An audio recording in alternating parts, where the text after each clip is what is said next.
Thanks so much for joining our webinar today on the topic of groundwater assessments for planning and resilience in the Pacific. We have quite a lot of people registered today, which is excellent. Over 100 have registered, but we never know how many people will actually turn up on the day. But we will wait a few more minutes before we kick off, just to allow a little bit of time for people to arrive and get organised. So thanks for joining us. Nice to see some familiar faces in the audience.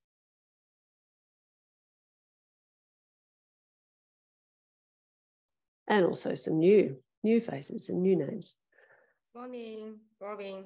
Hey, Jimmy. Good morning, Jimmy. How are you? I'm fine, and you? Good? I'm well. Where are you joining from today? Manila. Manila. Excellent, yes. So, morning, Jingmin. Good morning, Jingmin. Morning, Renat. Should I acknowledge Jinming as the director of the Pacific Department in the Urban and Water section. So very pleased you could join, Jinming. I think it's going to be a very interesting presentation with examples from Samoa and Papua New Guinea. That's great. Look forward to that. We might just wait one more minute and then we'll kick off. And while we are waiting, it would be wonderful if you could introduce yourself, as Maria has done, in the chat box. If you don't mind giving us your name and where you're joining from, like location, and maybe where you're working as well, if that's different from where you're actually based, or organisation and what kind of work you're doing. It's always nice to know who else is on the call and who we're talking with. Morning, DDG Hidayaki. Welcome. Thank you, Jimmy, and good morning. I'm looking forward to this seminar. Yeah. Great. Well, I think we might get started. So first of all, good morning and welcome. My name is Bronwyn Powell. I am the WASH advisor and the team leader for the Strengthening WASH Behaviours in the Pacific Technical Assistance, which is working across the 14 Pacific Island countries on water sanitation and hygiene, working closely with water utilities in many countries and also on the strengthening the WASH enabling environment. Very pleased to join today. I'm joining from the land of the Yagara and Turrbal people in Meanjin, which is in Brisbane in Australia. And we like to acknowledge the land that we are joining from in Australia. It's a bit of becoming a more common tradition to acknowledge the first owners of this land. So what I would like to just start with, we have a few introductions and then we'll move on to our technical presentations. The first thing, if we can move to the housekeeping, I think we've gone ahead a little bit. Just for, if you don't mind, please turn your microphone off when the presentations are happening. You can raise your hand at any point if you have a question. We will probably take comments, like spoken comments, between the presentations, but also if you're happy to use the chat box, please write any questions that come to you while the presentations are happening in the chat box. I'll be reading through those and facilitating and making sure that we have time at the end for our presenters to speak as a panel and respond to those questions. And I know from our earlier conversations with our presenters today, there's some really interesting points for discussion around groundwater and its role in resilience and water security. So I think that's all we need for housekeeping. So if we keep going, thanks, Sinead. I would first like to introduce, if we can go back to that run through sheet, if you don't mind, thanks. So we won't spend too long on opening remarks. We have 3 presentations today. The first will be from Carl Galling, Urban Development Specialist with ADB, who will do a bit of scene setting for us. And then from Dominic Schwalger, who's CEO, Water Authority, and Sharon Lesser, also Samoa Water Authority. And then we'll hear from Raina Rowland, who's a hydrogeologist and working as a consultant with Water PNG, along with Sebastian Tomosi, who will help answer questions in the panel and the Q&A session towards the end. We do also always like to have a group photo so we can see who's been on the call with us. And we have a very short poll, 2 questions at the end. So that's our run through. That's our plan for the next hour and a half. Hope you can stay with us for that period. But first, let's move to welcoming remarks. First, I'd like to introduce the Deputy Director General of the Pacific Department, who recently joined in that role, Hideaki Iwasaki, to give us some opening remarks. Thank you.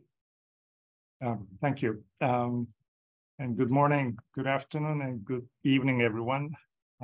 Welcome to today's Pacific WASH webinar, the second for this year, I understand, and also our 17th in the series.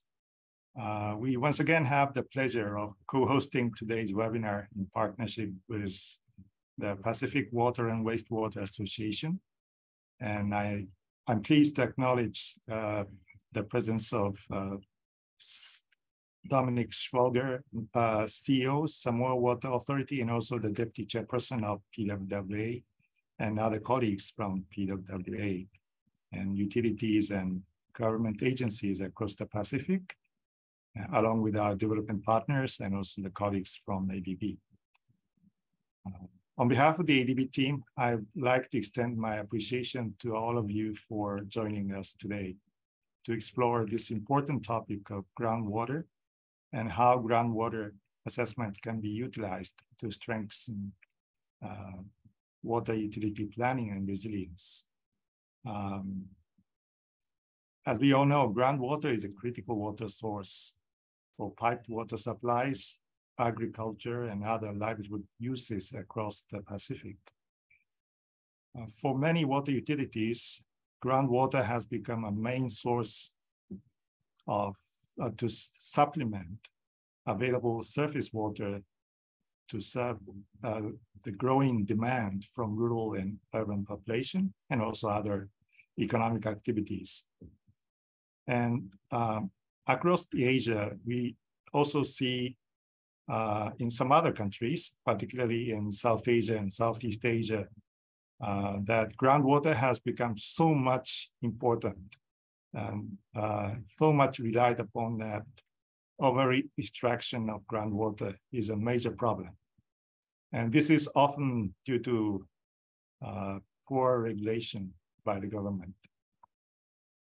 The Pacific is, as we all know, one of the regions most vulnerable to the impacts of climate change, and groundwater is becoming less reliable due to the changed rainfall patterns and also severe droughts. I understand some of the countries in the region are facing that. And these are directly affecting recharge of the groundwater. And also the surface water in urban centers is also stressed by climate change impact. And as we all see, the demand for water continues to grow. Being able to assess the potential of groundwater is getting more and more important. And for the utilities, it would be necessary and important to understand the availability, to what extent the groundwater resources would be available, and how they can sustain the overall water supply needed for urban rural population, as well as the economic activities of the countries. Also, for the supply to be financially sustainable, understanding the costs and benefits of groundwater sources against other source options will also be critical. Today, we're grateful to have Samoa Water Authority and also Water PNG sharing their experiences developing groundwater assessments, well field expansion, and how they are using the data collected to inform their planning. The groundwater assessments and the tools and the data used give us an insight into the long-term water supply planning which is required to build climate resilience for Pacific water utilities. Thank you again for joining us today, and I wish all participants productive and fruitful discussions in building sustainable and resilient water utilities in the Pacific. Thank you.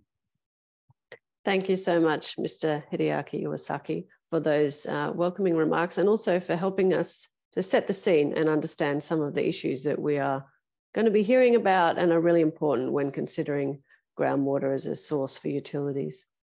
I'd now like to invite Mr. Dominic Schwalger, who's the Deputy Chairperson of the Pacific Water and Wastewater Association, to welcome us on behalf of PWWA.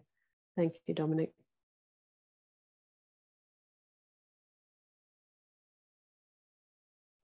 Yeah, thanks, Bronwyn. Talofa everyone, and greetings to all our participants who can join us on this virtual webinar. I extend a warm welcome to the continuation of our webinar series, a collaborative effort between the Asian Development Bank and the Pacific Water and Wastewater Association. Today's session focuses on the significant topic of groundwater assessments to support planning and resilience. We are also delighted to feature 2 case studies supported by technical assistance from the ADP. These are member utilities of PWWA, which includes Water PNG and Samoa Water Authority.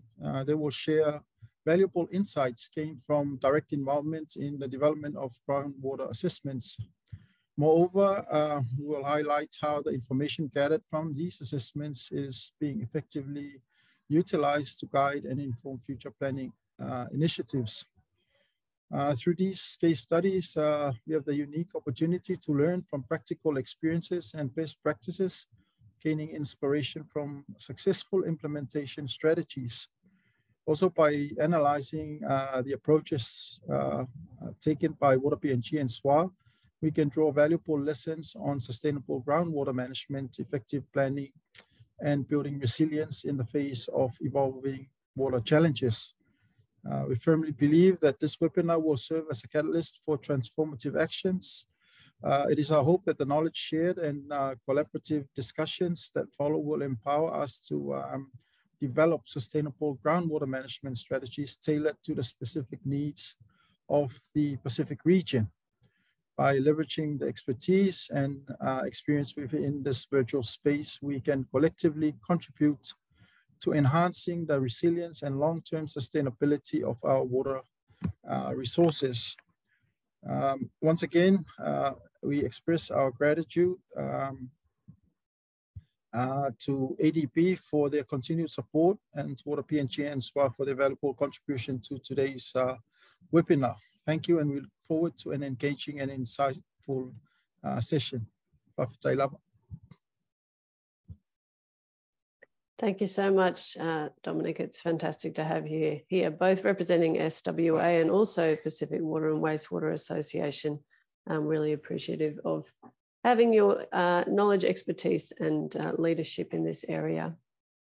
I'd now like to invite Carl Galling, who's the Urban Development Specialist at Asian Development Bank, and I have the pleasure of working closely with.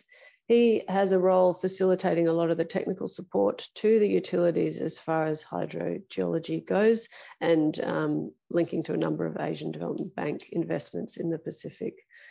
So Carl is actually a hydrogeologist himself, so can speak with authority in this area. I'll hand over to you to set the scene for our webinar. Thank you, Carl. Thank you so much, Bronwyn. Good morning, good afternoon, everyone.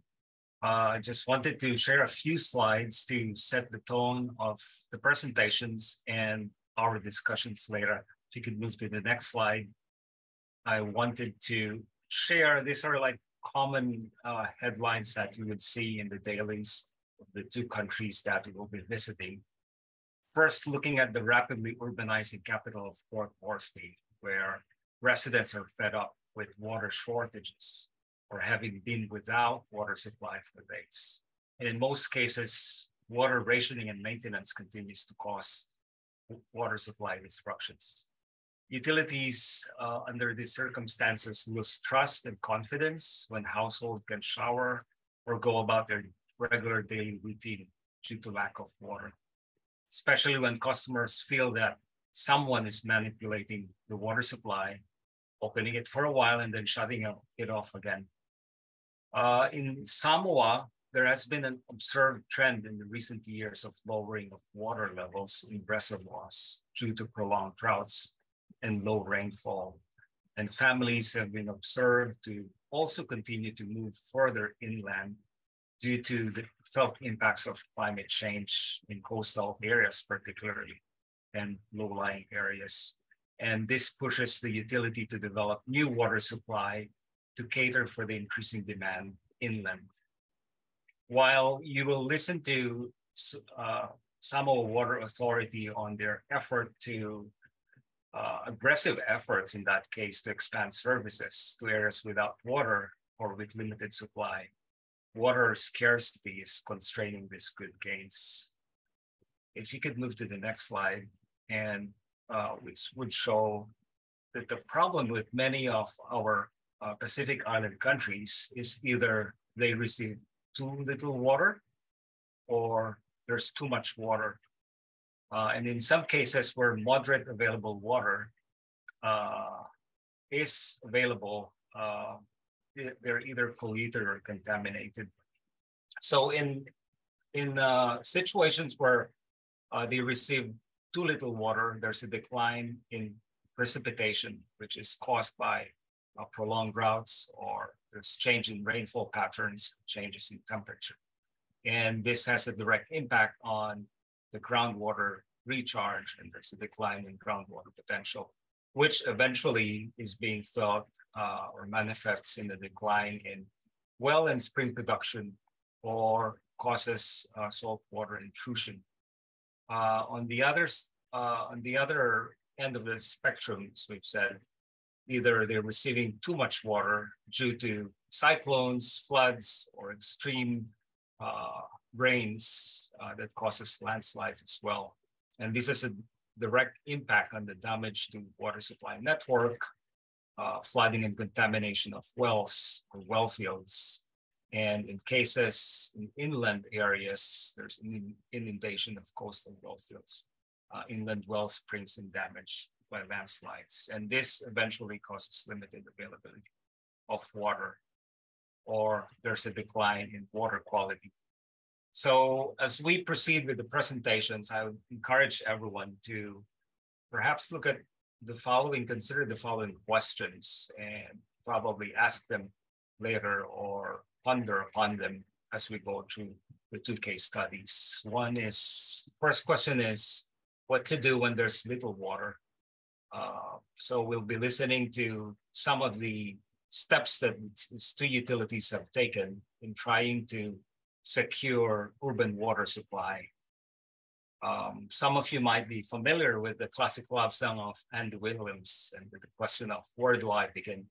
Because this is mostly the challenge of utilities given the complex issues that they are confronted with. And this is where gathering information is a basic step to start with.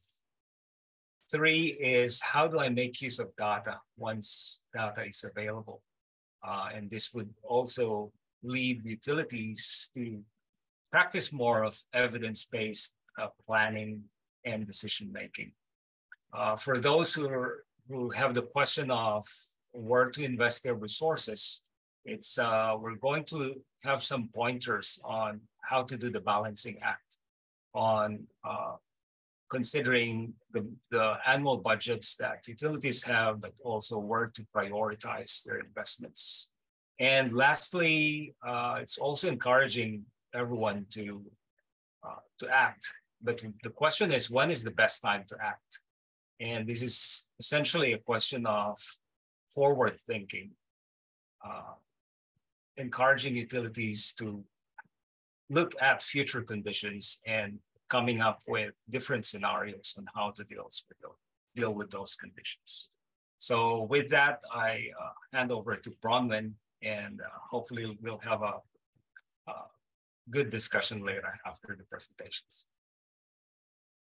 Thank you so much, Carl.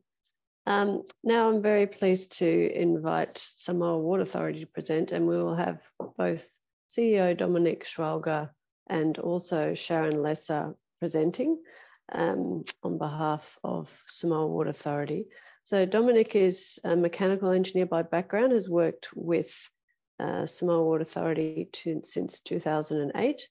And Sharon is also an engineer, studied at Sydney University, has been working with Samoa Water Authority for 4 years now. And you may, if you've attended a previous webinar, recognise Sharon. She has also presented previously on their pressurised sewer system. So over to you, and we look very much forward to hearing about the groundwater assessments in Samoa. Thanks, Bronwyn. Start off again, everyone. So I'll just have a few remarks on the study that was done, the groundwater assessment that was done here in Samoa last year, end of last year. And then Sharon will take over and go through the results of the study. So as you can see on the slide there, that's the setup of our drilling rig that's we currently use. It's an old rig. It does about 2-3 boreholes for us on a good year. But if now and then we have a lot of issues, mechanical problems, you know, if they break down, and we might be lucky just to have one borehole a year. Next slide.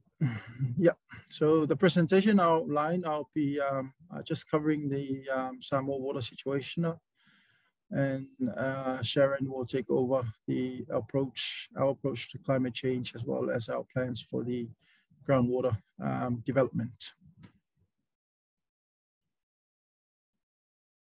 So the water situation here in Samoa, for information, Samoa Water Authority is a state-owned enterprise. It is a public trading body with its own legislation and a board of directors. We currently serve 89% of the population. I think that's an old number there, but the current one is we serve about 85% of the population. We do have some villages that have their own water source, and they have opted to operate it themselves. So they are under the umbrella of the Independent Water Scheme Association, IWSA. For SWA, our water sources, we have about 75% of our water we get from surface water, and the remaining from our boreholes, as well as a couple of springs. Ideally, we prefer the surface water because it's much cheaper for us to treat and distribute to our customers. But over the years, or more recently, we've experienced you know, prolonged drought, and certainly the reservoirs have receded. So we have opted to drill supplementary bores just to cater for that period of time. And some of the issues that we, you know, having more boreholes, we now increase our carbon footprint as more energy consumption is required to operate these deep bores in order for us to supply good, clean water for our customers. So the specific issues pertaining to Samoa Water Authority at the moment is the decline in water availability due to climate change. We also have boreholes that were drilled in the past, and they're very close to coastal areas, and with, you know, increase in population, increase in demand, we're now over pumping, and so there is the issue of saltwater intrusion. So meaning we'll have to go further inland to drill boreholes in order to get good water for our customers. And this is where the study will assist us in and guide us on where we can drill water, to get good yield and so forth. We also have issues of damage to water infrastructure due to natural disasters. As you are all aware that Samoa and Pacific is very prone to cyclones. We've been fortunate for the last few years, but the forecast is, we will get cyclones, and they're forecasted to be, Cat 5 type cyclones. So we are planning for that. And so I'll hand it over to Sharon to talk about the groundwater assessment that was carried out with the assistance of ADP and our consultant, Raina. Thank you, Fui. Hi, everyone. So these are just some of the photos from the rig that we currently have. And it also shows the setup that we usually do from our most recently completed borehole projects.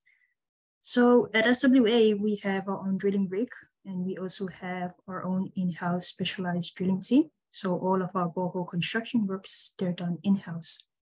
Now, as you can see in some of those photos, the white snowy looking foam, it's because we utilize air drilling. So our typical process when we have to locate a site for drilling, well, we always do our leveling survey first to get an idea of the elevation. Then we check the geologic maps that we have to see the rock formation, if it's suitable for drilling. And then we also assess if the land that we're going to mobilize the rig to, if it needs any additional clearance or leveling before we start mobilization. So those are just some of the insights into what in a typical SWA drilling project.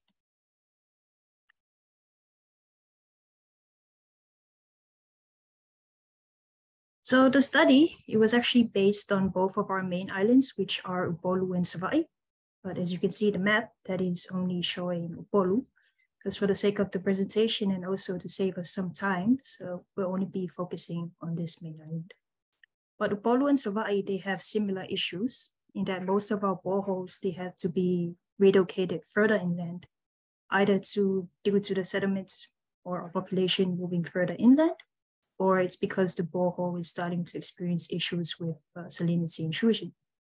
Now, most of the bores, as you can see in the northwestern side of Upolu, we just discovered through the study that they were getting saltwater intrusion early due to us drilling multiple bores in one watershed, which you'll see in the next few slides.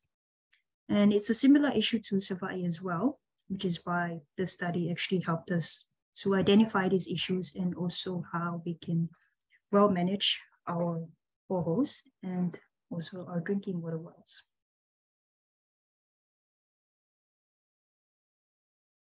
Okay. So to mainstream SWA's climate resilience, we engaged the TA from the Asian Development Bank. And the main objectives of the TA was locating the groundwater sources in both Upolu and Savai'i. The other main objective was to get an idea or an estimate of how much groundwater is actually available. And this is where the watershed approach that was used by our TA comes in.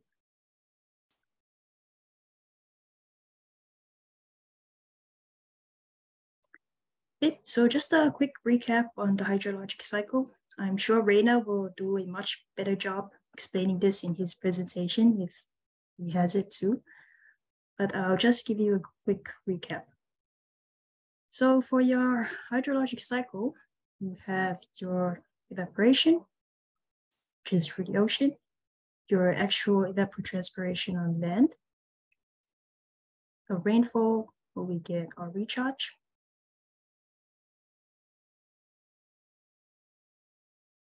recharge for the aquifers through infiltration, and it is also some of the rainfall that goes off as runoff to lakes and rivers.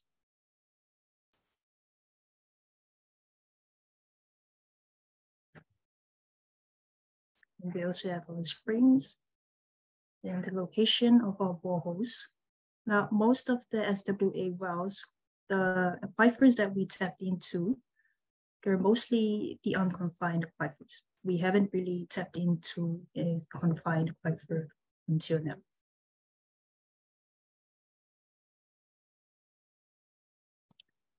Okay, so the method that was used by the TA to get an idea of our groundwater potential map, or to actually generate the groundwater potential map, it was done through a GIS-aided spatial analysis. Now, the data or the information that went into the spatial analysis, most of the information came from SWA, but there was also a significant amount of data that had to come from our Ministry of Natural Resources. So this was actually done as more of a cross-sectoral collaboration. There was also from some information that we got from our friends at the Independent Water Schemes. So the data that goes into generating a groundwater potential map, you have your watershed map,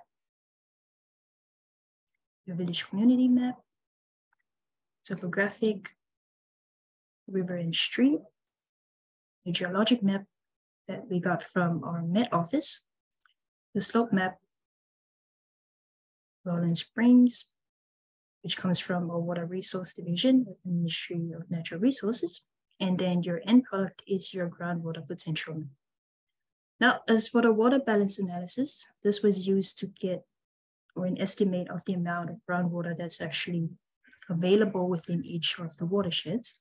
That is some of the information that you will need to obtain.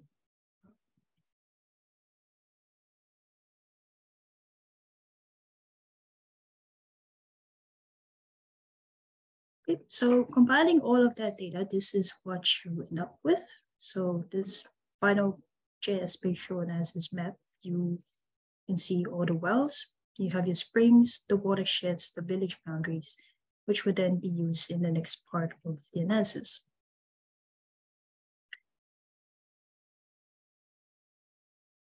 So this is the old geologic map that our team, before the study, we used to use it before we actually identify a location for drilling, because we usually check the rock formations if it's actually a young or old rock, volcanic rock formation, which actually identifies or indicates if the aquifer contains water.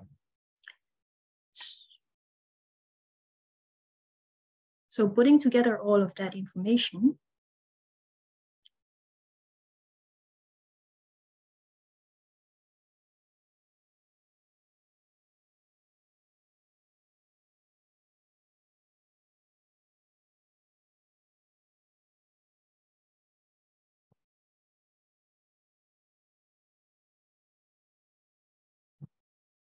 sorry about that.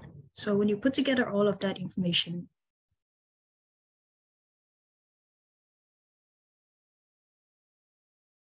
this is the final end result. And this is also the map that our drilling team and our operations team are now using.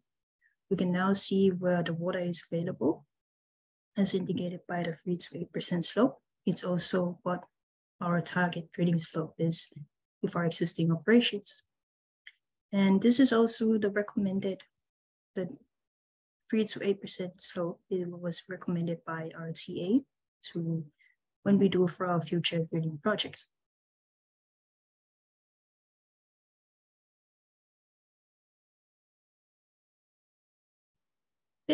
So the final results of the spatial analysis, we now have the watershed maps, and Olu actually has 33 watersheds, while Samoa has 35. We've also identified through the study that most of our wells are drilled within the young volcanic formations. The springs and some of our surface waters, they're actually located on the old volcanic formations. So the other most important thing that we found out is that most of our wells within the northwestern part of Ubolu that were experiencing early signs of saltwater intrusion, it was because they were drilled within the smaller watershed. So we were pumping more than what we were recharging into the aquifers. We also found out through the study that Ubolu and Samoa, they both still have large areas available for future groundwater exploration works.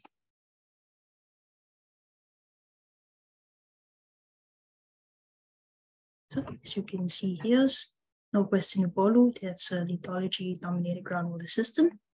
And the coastal areas are actually very vulnerable to saltwater intrusion.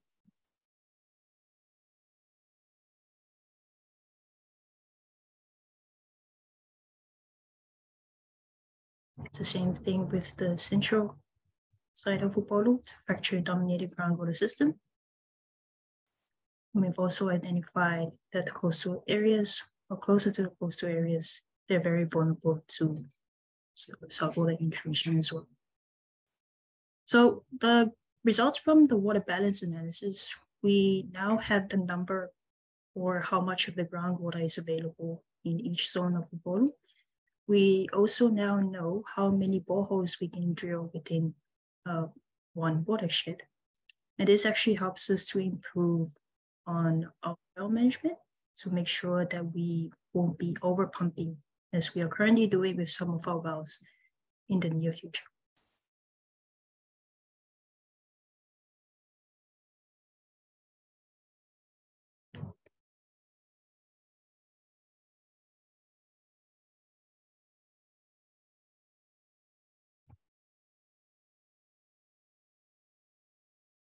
Yep, so just like any other good study, so our groundwater study was actually validated through some field works. So you can see there we were joined by our ADP team and also RTA Reina to do some field validation works. So some of the data that we had to verify included taking some measurements of the static water level and also the pumping water levels for some of the wells. We had to confirm the water columns, and also we visited some of the boreholes that were experiencing the high salinity issues. Now this helped to solidify from a utility point of view. It helped to increase our confidence in the results and the recommendations of the report.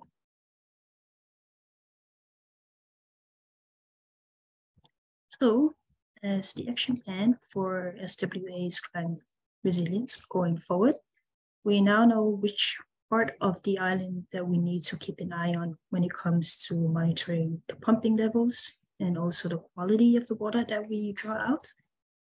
And we've also identified the areas where we need to tap into for additional or future groundwater exploration works.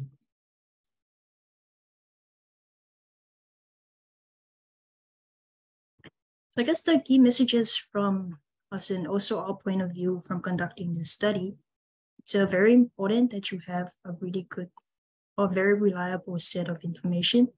We had some challenges in trying to verify the data that went into the study, but having a good amount of info and also making sure that you analyze the data that's being collected, it actually helps when it comes to when you feed it into a study, such as the one that SWA did. The other most important thing that our operations team learned is how to do a proper management of our boreholes or wells, or even the well fields and the watersheds. The other most important thing that we picked up on is to always keep close monitoring exercise when it comes to how much we're pumping, and also the water levels and the water quality from each of these of our boreholes.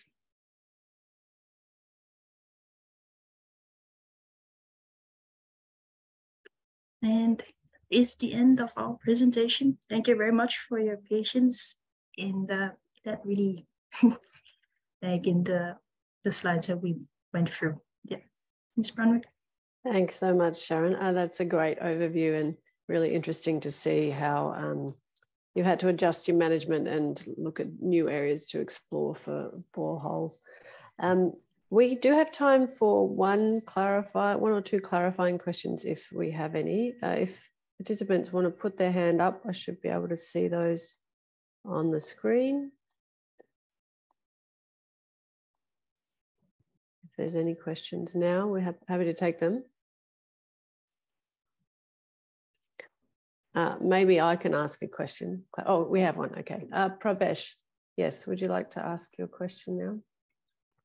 Yeah, hi, thank you for the great presentation. Just one query, maybe I missed it. What is the depth of the borehole? What is the maximum? And what is your static water level? And why did you choose this static water level? Because I understand that the static level really changes in coastal areas, and the effect of salinity also might be huge. So any reflection on that? I worked in Myanmar, so that's why I'm just asking. Thank you. Thanks for the question. Do you want to take that one, Sharon or Dominic? I'll let you decide who answers that one. You want to take it with? Okay. Thank you for the question. I'll just add something in. I'm sure Dominic might be able to add in. For Samoa, our drilling rig, they has most of our wells, they vary from 50 to 200 meters deep.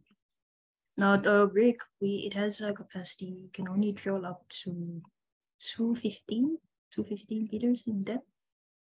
And we also chose the static water level because most of the sites that we went to for the field validation, they were pumping.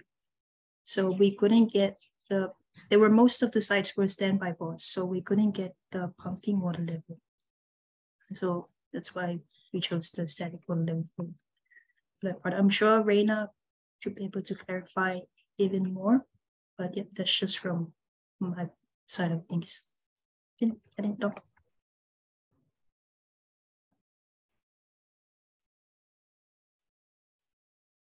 Sharon, I would like to respond to the question regarding saltwater intrusion. Oh, sorry. Yes. Actually, the wells in Samoa were drilled up to a limit of the sea level only because of the conscious awareness that if you drill below sea level, there will be saltwater intrusion.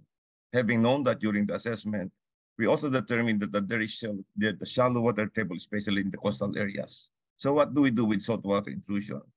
Sharon was right.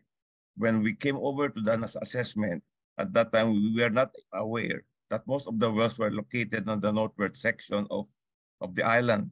And this northwest section of the island has very small watersheds. So if you have a very small watershed, potentially you have a small groundwater recharge. And that's the problem here. At that time, we did not know that the areas where we were drilling, extracting water is a very small watershed. And it's a general rule of thumb.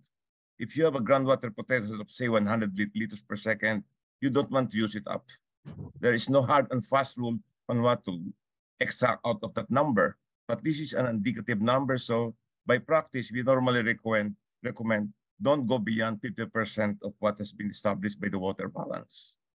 But I think that Samoa is going to that point already because they're responding only to the demand because, as Dominic pointed out, most of the wells have now been moved inland. So we're now getting rid of the saltwater intrusion. But I'm glad that Samoa is doing a continuous monitoring of the saltwater intrusion because you know what?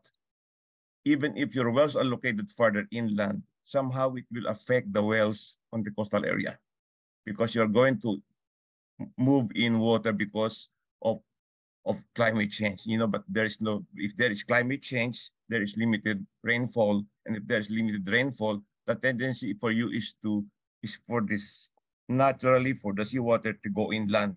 And if you're inland and you start pumping more water, you have more saltwater intrusion. So it's very important that Samoa continues monitoring water quality at the coastal areas together with those of inland. Because over time, you shall be able to determine the pattern based on the estimated water potential. Am I extracting the optimum amount of water? We'll probably know that after 2 or 3 months, 2 or 3 years of monitoring. That's all. Thank you, Reina. That's good additional information to have about what was undertaken in the bores there and also the, future risk and importance of monitoring. We might leave Samoa there and move to Papua New Guinea now, and we are back to you, Reina, for presenting on that. If you don't mind turning your camera on, that would be great. So we're very lucky. Reina Roland is joining us today to present on the groundwater assessments undertaken for Port Moresby in Papua New Guinea.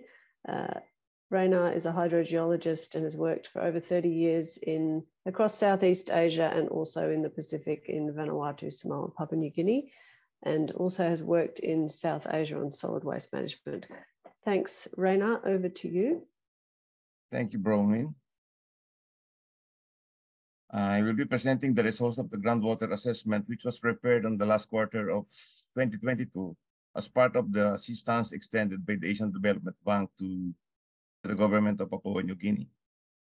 As everyone knows, Port Moresby is the capital of Papua New Guinea, and it is located in the southern section of the island. Upon review, we noted that Port Moresby is landlocked, meaning it is bounded to the west, south, and to the east, a chain of mountainous terrain, and by a broad, flat north. This particular feature is very important when the availability of groundwater of Port Moresby later in the section. The presentation will be guided with the following outline. I will do a brief presentation of the current situation of the water supply in Port Moresby, but I will focus on the methods and the outputs generated when I applied a GIS-aided spatial assessment similar to what was done in Samoa and bit of water balance analysis. Towards the middle of the presentation, I will discuss the groundwater systems which were identified as a result of the assessment. And finally, in the last part, I will cite the applicability of the methods used in not only in Samoa, but also in water PNG to other countries within the Pacific region. Wait.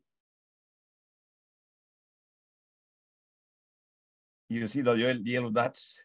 Those are the wells which are currently being used by Port Moresby. Groundwater in Port Moresby supplies only a limited requirement of a limited number of houses and establishments, coming from 39 confirmed existing wells and about 61 wells of uncertain conditions. The wells have very low production, meaning they have production of less than 1 to 2 liters per second, meaning 15 gallons to 30 gallons per minute per household.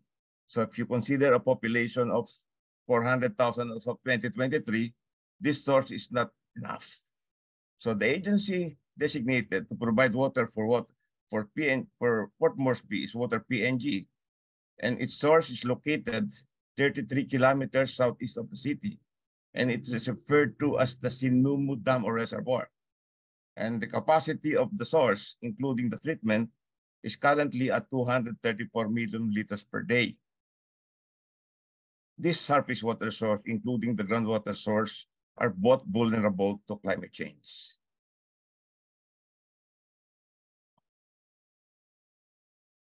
The analysis that performed is essentially based on secondary data with only one field inspection. But nevertheless, I employed the following methods. I employed a GIS-aided spatial analysis with water balance analysis. And what is GIS-aided spatial analysis? It is simply the overlay of maps of different teams in order to find a correlation on the occurrence and the availability of potential groundwater in any area for that matter. So in the case of Port Moresby, what I did is to plot the location of the map of the wells within the boundary of Port Moresby. And this was followed by the plot of the topographic map and the river systems from satellite data. And then I indicated the catchment or watershed map. Sharon pointed this out because the watershed is the basic unit for assessing the groundwater resources of a region or a catchment. So it's very important in any analysis, even prior going to the field, for us to delineate the watershed map of the target area that we are going to investigate. After that, I used the geologic map to identify potential materials or rock formations which could host groundwater.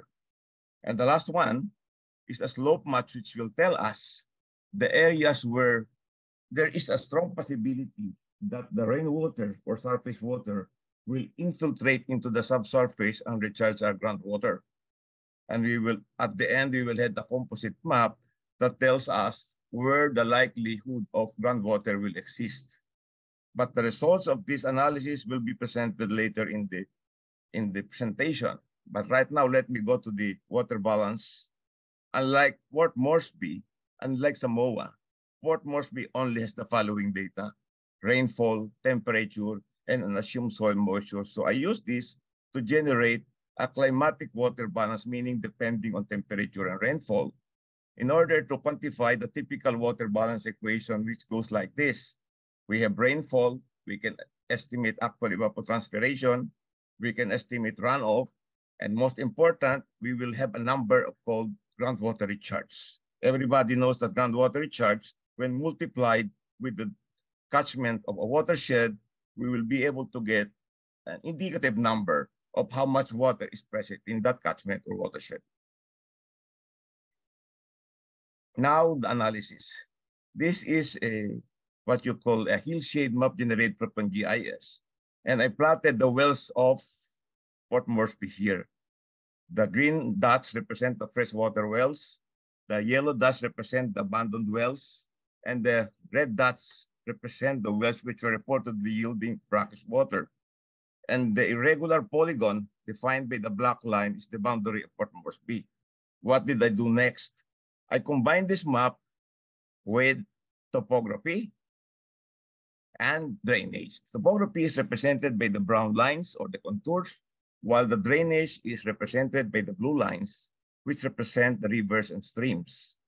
Immediately after completing this map, we immediately knew that Port Moresby, which is bounded by that polygon, is characterized by narrow, elongated ridges with intervening small valleys and drained by very short stream network.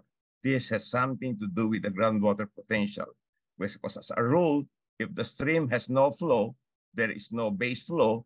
We know for a fact that base flow is fed by the aquifer, and if there is sufficient flow during summer, which means that there is a sufficient thickness of aquifer that will yield water. In this case, the very limited flow or absence of flow of these streams indicate that there is very limited aquifer in Port Moresby. So this alone, topography, drainage, and well, we already knew that there is very limited groundwater in Port Moresby. We also knew from the map that there is a general trend from the southeast to the northwest on the flow of surface water. The next thing I did is to generate the catchment or the watershed and merge it with the map, the well, topography, and drainage. And I came up with 5 small catchments and 2 large watersheds. And the catchment of note here, which is very important to us, is catchment B, which has an area of 7,818 hectares. Very small, similar to the drainage areas of catchment A, D, C, and E.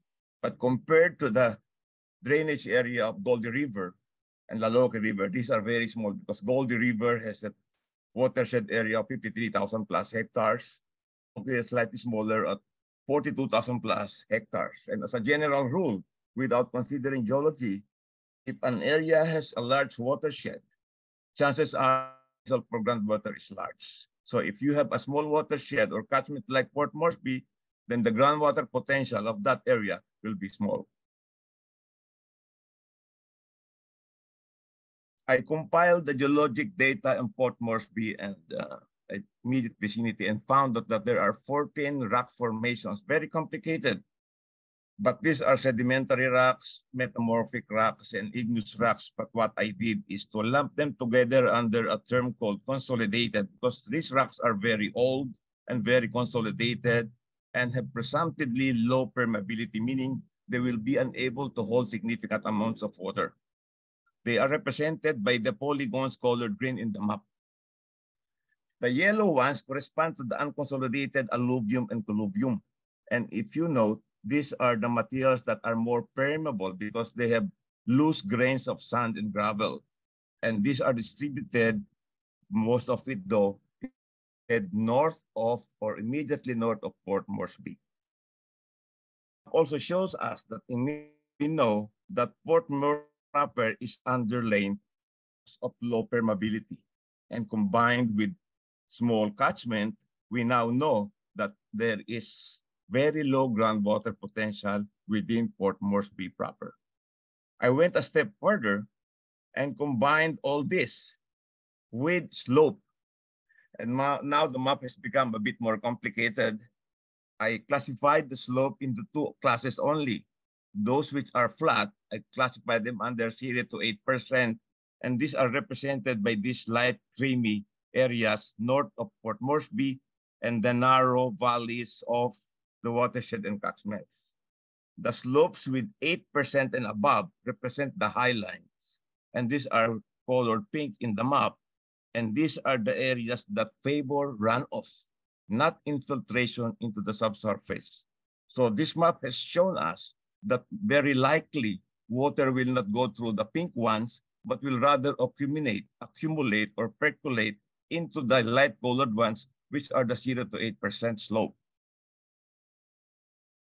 Now let me go back to water balance and just to show you the results of the compilation. And we have here the temperature data, and it's fairly constant at 27 to 28 degrees, typical of a tropical climate, but the rainfall is very low, 1,157 millimeters. And the low ones were registered during the months of May until November. And why is this so? At the start of the presentation, I told you that Port Moresby is landlocked. It is a rain shadow, and the mountains and the floodplains that surround it prevent the northwest monsoon, not northeast, and the southeast trade winds from getting into Port Moresby. That's why you have limited rain. And coupled with climate change, you will surely have lower rainfall in the future. And this will affect both our surface and groundwater resources. And a combination of low rainfall, high temperature, this will translate to high evaporation. And this is a blueprint for a result such as a low groundwater recharge area, unfortunately, for Port Moresby. And this is the result of the water balance, which is indicative, and it tells us that if unconsolidated rock formations only have an annual recharge of 37 millimeters, the consolidated formations have a recharge of only 22 millimeters per annum. The reason being because Port Moresby has very low rainfall and has a fairly high temperature that favors evapotranspiration. Despite that, I used this number and multiplied this number with the area of the catchments in the watershed, and I came up with a very low, a quite low groundwater potential for catchment B, where Port Moresby is located. It's only 555 liters per second. If you consider the area, this is very small. If you take a ratio of this 555 over the 7,818 liters per second, this is very low compared to what I obtained for, of course, the Goldie River watershed, which has 4,000 plus LPS, and the Loki River watershed, which has 3,000 plus LPS as recharge. What I did now is to combine the composite map before, which I generated in the water balance analysis, and I'm now able to identify areas where potential groundwater can be extracted outside of Port Moresby. This is the one.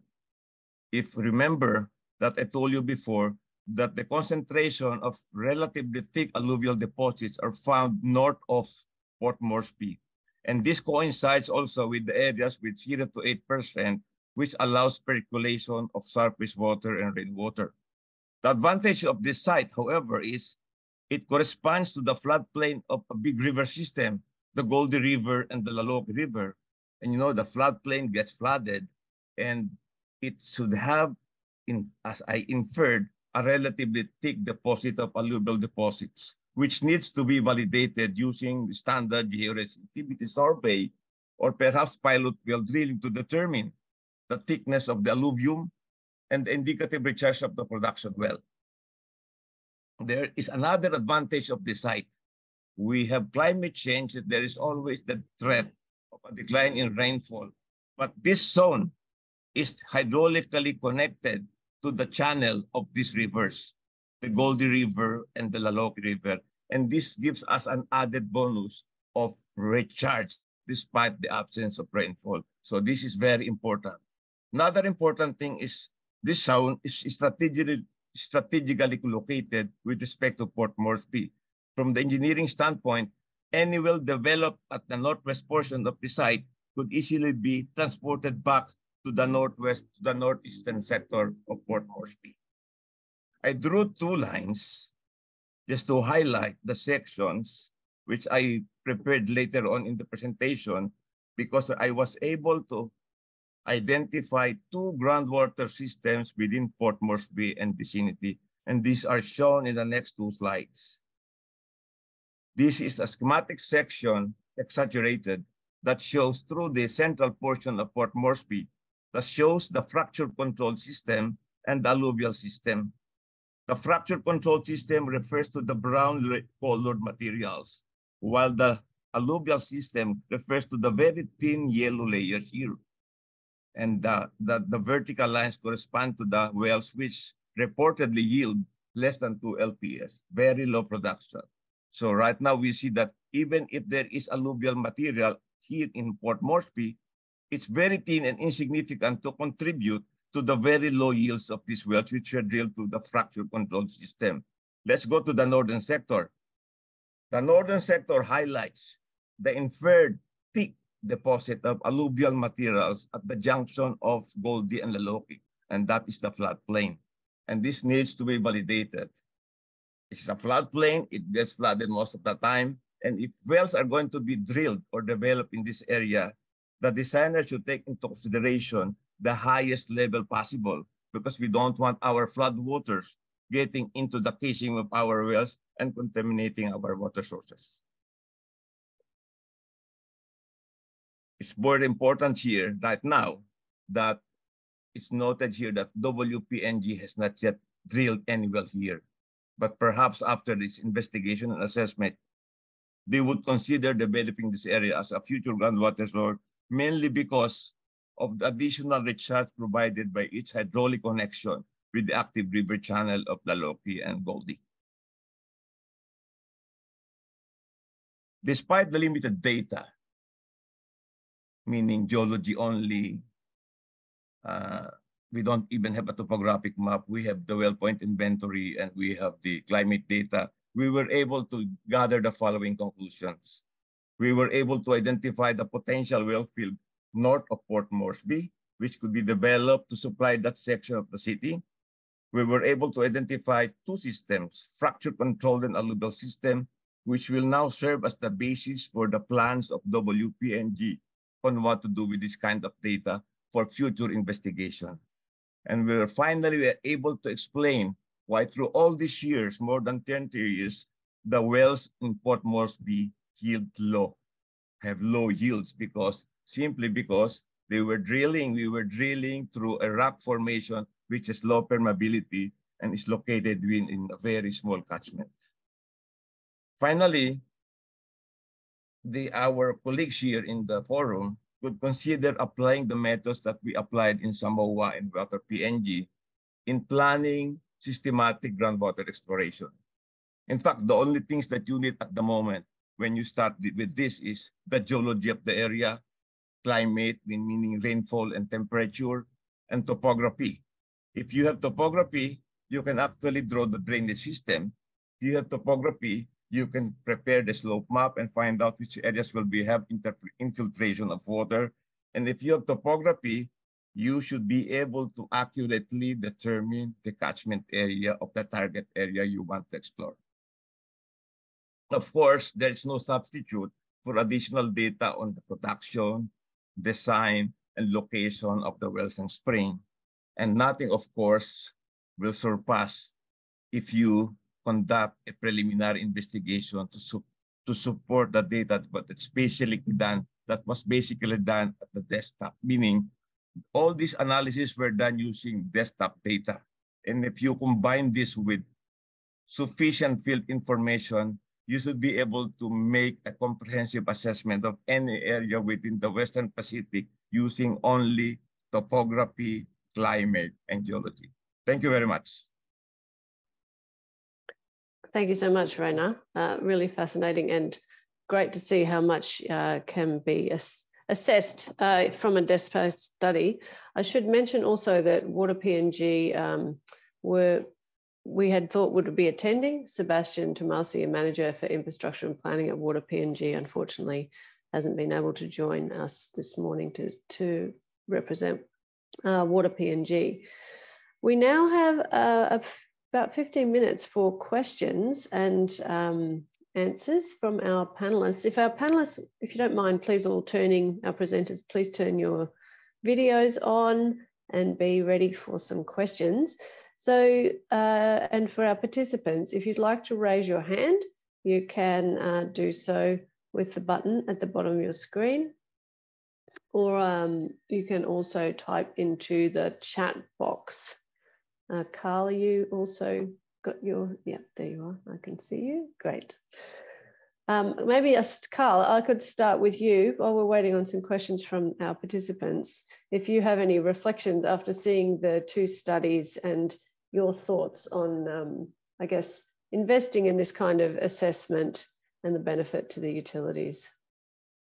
No, I think those are two great presentations, and I hope it gave some ideas for our water utilities in terms of understanding their groundwater resources, but also surface water, because I think what was presented is like getting the sequence right. Many utilities ask, how do I get to know my situation, my water availability in my location?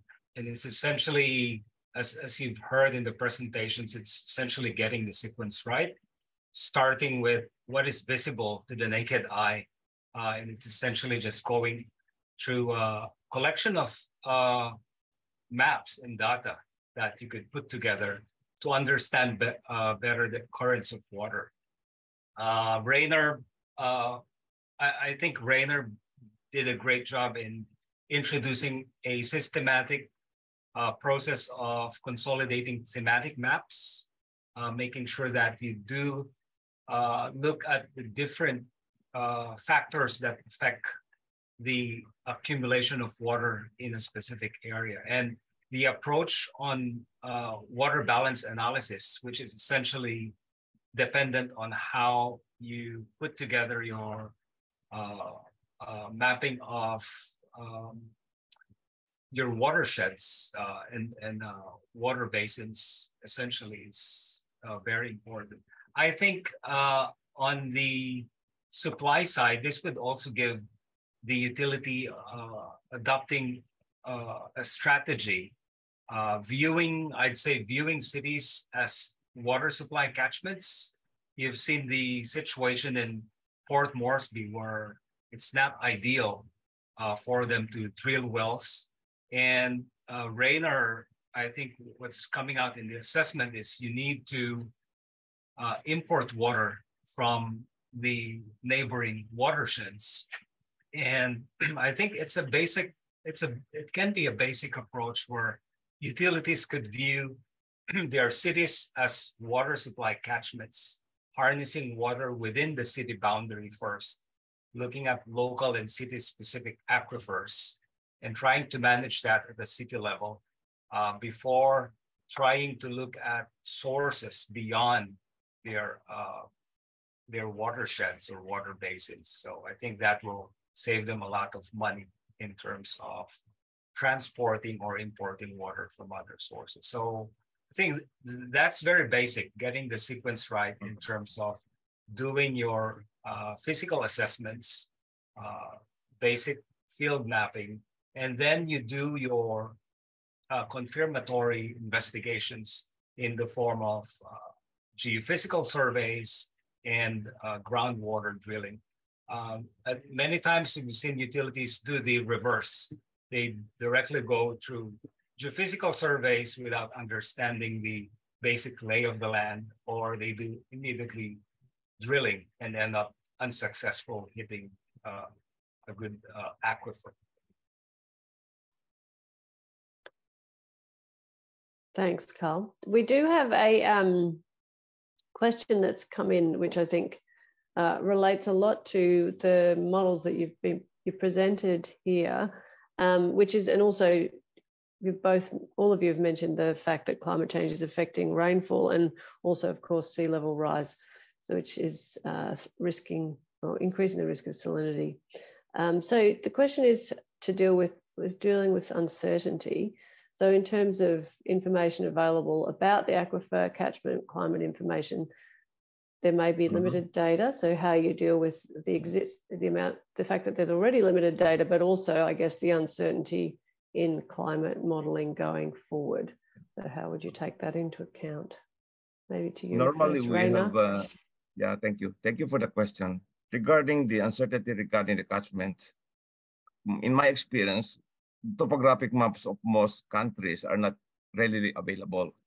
So what I did actually is to go to the web and downloaded satellite data, which with a little bit of tweaking, you can generate actually a topographic and watershed map. That solves the problem, because you need a guy who knows about computer, and you should be able to download the satellite data and generate the topography, generate the catchment and the watershed. That takes care of the catchment, and that should be a fixed one.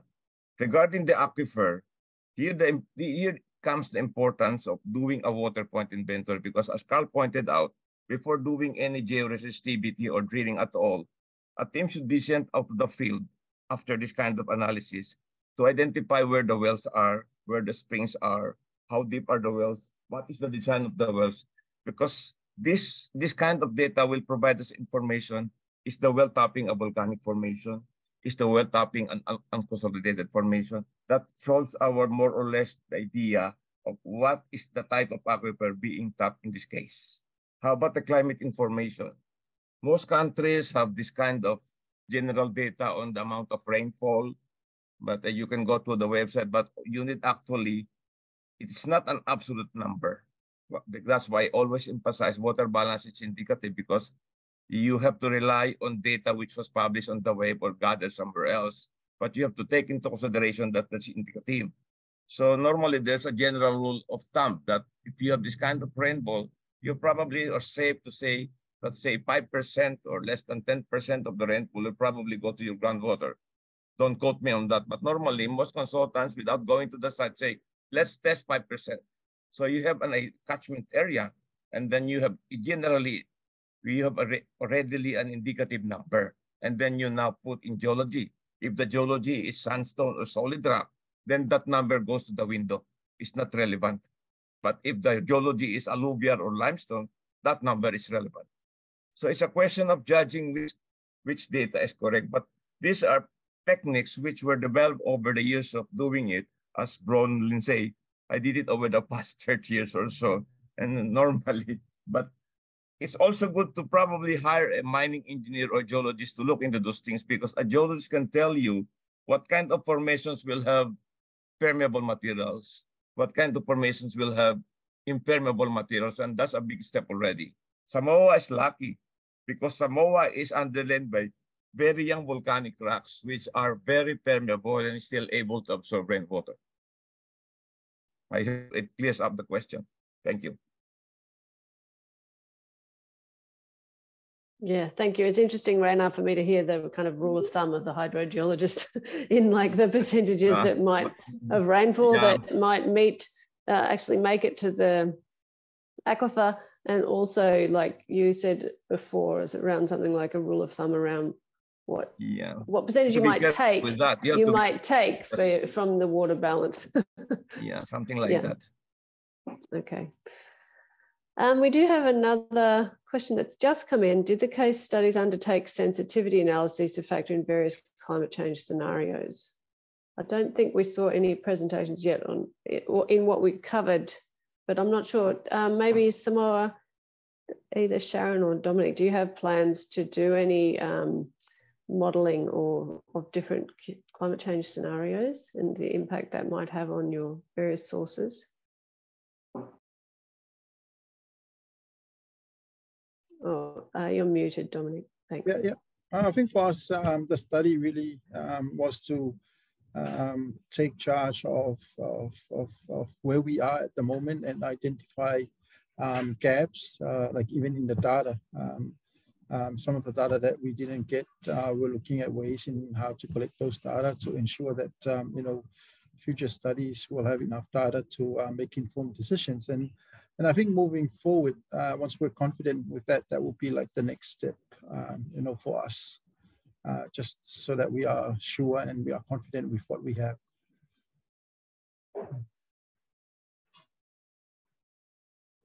Dominic, yeah, I'd like to add something, because right now we are able to access information regarding climate change projections, and I think in the Philippines they did 3 climate scenarios. And most of us in the Philippines use that kind of scenario, meaning there's a prediction on the amount of rainfall that will come over the next 20 years. There's a prediction of the amount of temperature that will rise. So what we normally do, especially the hydrologists, is to just input this into the general water balance equation, see what happens. Because if you have more rain, of course, you will have more inputs. But if you have higher temperature, there will be more evapotranspiration. And if you factor in this in your basic rough calculation, you should be able to figure out, will there be an increase in groundwater recharge over the next 10 years if there is more rainfall? Or will it be offset by the increase in temperature, which will increase evapotranspiration? But we need to get that kind of data. I think the Philippines, Carl, have this kind of thing. We have 3 scenarios already. We have a 20-year projection between each scenario. So we now know that in the next 40 years, there is already prediction on how much water the Philippines will have. I don't know with the rest of the Western Pacific. Thanks, Renan. Oh, you're muted, Dominic, if you're talking still. This is the risk of working on webinars online. The mute button. So I'm quite interested. I think you said at the beginning, Dominic, that there's one of the considerations from a management point of view is the cost, that surface water is much more less costly to provide. So you said that makes up roughly 75% of Samoa Water Authority's source supply. So I'm also interested if the expansion or the reliance on groundwater, if you see that as increasing, or you use it as a kind of reserve for times of need when the surface water is less reliable. And also I was just wondering how you put that in balance with any demand side controls. So clearly you mentioned that there's increasing demand, but are there any measures you're putting in place? Like I know most utilities are working on non-revenue water, but also communicating with customers about reducing use during times where there is less reliant or less reliable surface water. So yes, we've over the past few years we've drilled. People have sort of extended our coverage to areas where there are no surface water supplies and the only option is to drill. And more lately, when we so about 10 years ago, the strategy was to decommission the bores and try and extend as much as possible the surface water supply. But just recently, we've had prolonged drought, and that has for us to revert back to bringing back those standby boreholes, and also having to drill in locations where we will need that borehole to supplement our services. Obviously, the cost will go up to us, our expenses in terms of energy costs, because these boreholes, they rely on electricity. But so we're also looking at renewable energy. As we venture into having more boreholes, we're starting to pilot. We have a system that we are piloting solar panels, and then lessons learned from there will be able to move out to other boreholes as well. So renewable energy is one thing. The other option is energy efficiency within our systems.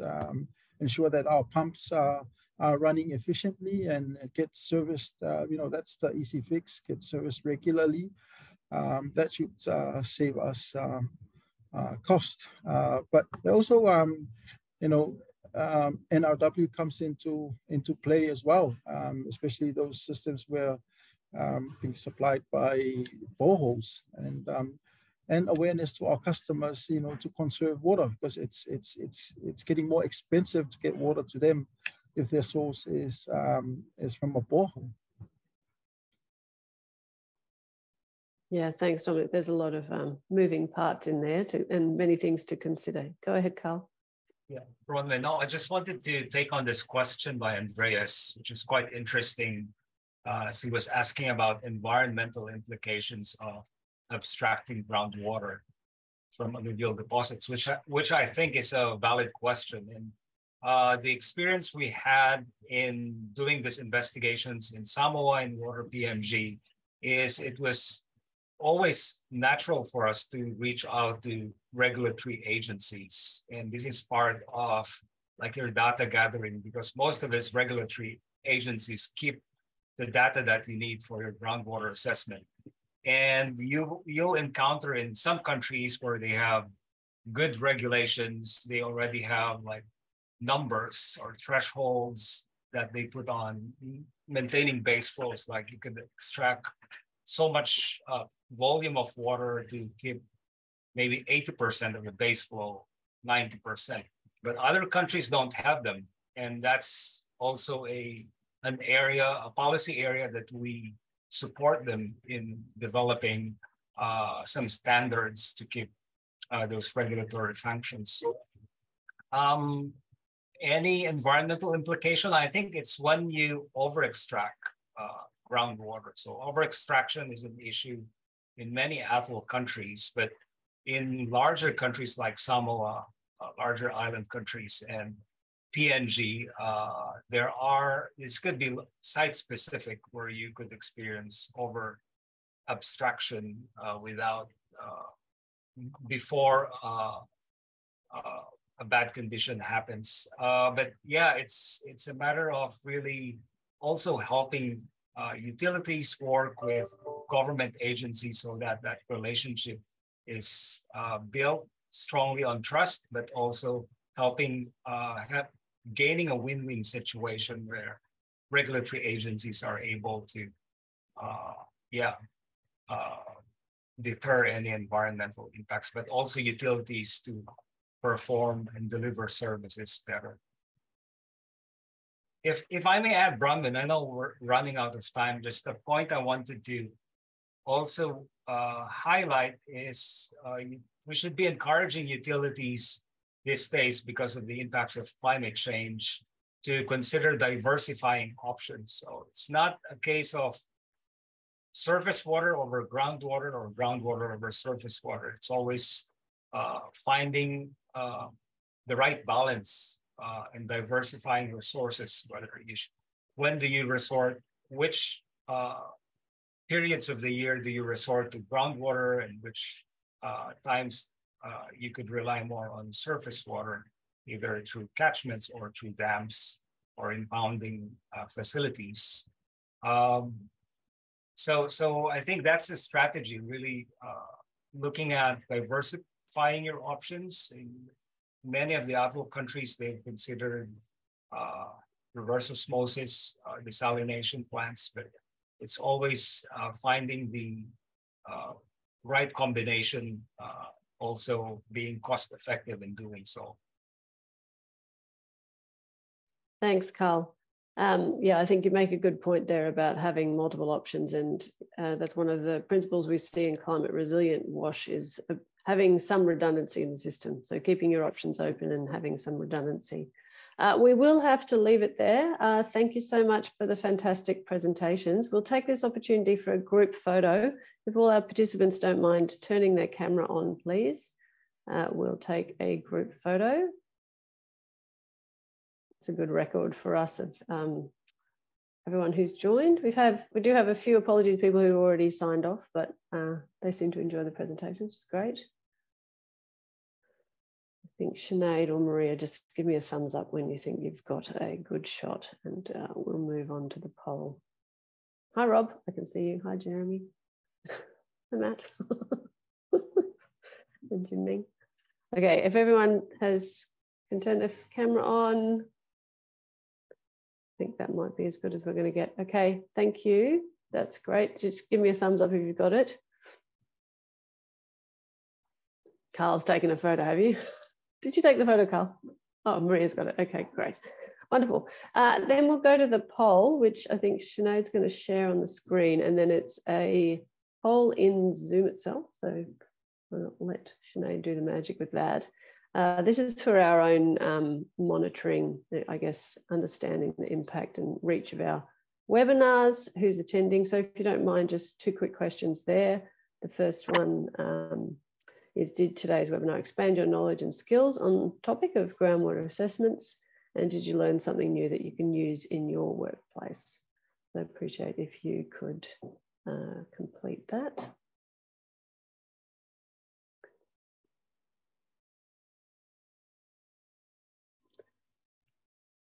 Just leave it there for a few seconds. So finally, I just wanted to say thank you again to our presenters and also, of course, to our participants, very active participants. Thank you to Carl for taking the lead on the groundwater assessment webinar and finding all the right presenters for us and liaising with them. So big thank you to Dominic Schwalger for spending the time today and also representing PWWA and Samoa Authority, Sharon Lesser and Raina Rowland, our presenters. Thank you so much for joining. We look forward to welcoming you at the next webinar. This will be recorded and available online, and if you'd like to share it with any of your colleagues, we urge you to do so. We'll let you know when that video is available online. I think that's everything. Sinead, you jump in if I've forgotten anything before we sign off, but I think that's it. Thanks again and have a great day, everybody.